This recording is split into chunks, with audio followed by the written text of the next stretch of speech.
Alright, my last video I talked about a pencil. In this video I'd like to talk about a broken window. The broken window fallacy was made popular in Henry Hazlit's book, Economics in One Lesson. It's a great book. I'd highly recommend it.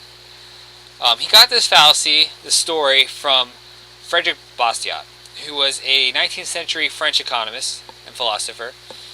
And he wrote about a small town in which there is a baker.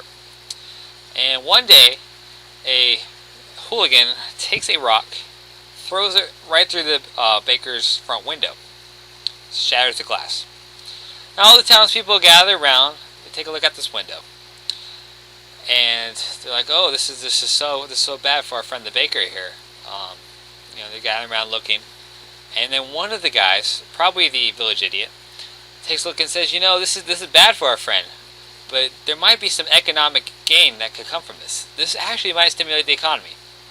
He then goes on to say that now the baker is going to have to spend his money on a new window, and this will give money to the guy who makes the glass, and now he'll have money to buy something else, and he'll have money to buy something else, and it just goes to the end of the cycle.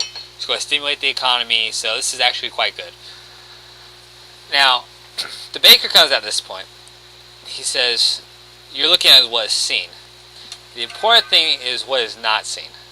He then goes on to say that the money that he is now going to have to use to buy this new window, he was saving for a suit.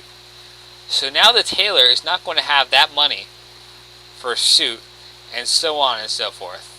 Let's say if he did buy the suit, the baker, he could have bought a suit, then the tailor could have money to buy something else, and so on and so forth.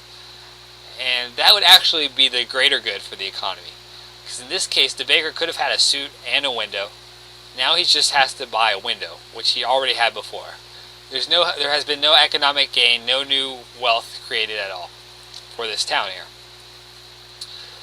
Sounds pretty easy, but it's a fallacy that's pretty common in the mainstream today. You often hear Paul Krugman talk about this to some extent. After Katrina, and even after 9/11, he said, "Oh, this is horrible, but there's actually some economic good. It's going to put, construction crews to work." But that's not quite the case. Another common thing is you hear about World War II got us out of the Depression. Well, really, that's not what got us out at all. You don't get wealth from destruction.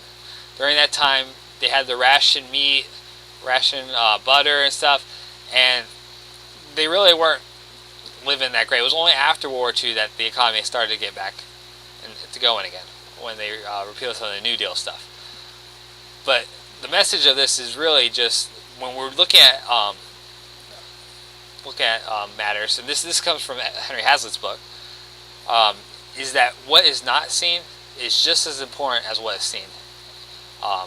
That's what Frederic Bastiat said. And then in Henry Hazlit's book, he writes each chapter looking at a particular issue, like minimum wage, rent control, and then shows how what is not seen is very important, how it applies. So look up both of those, Economics in One Lesson by Henry Hazlit, as well as That Which Is Seen and What Is Not, or What Is Seen and What Is Not Seen by Frederic Bastiat.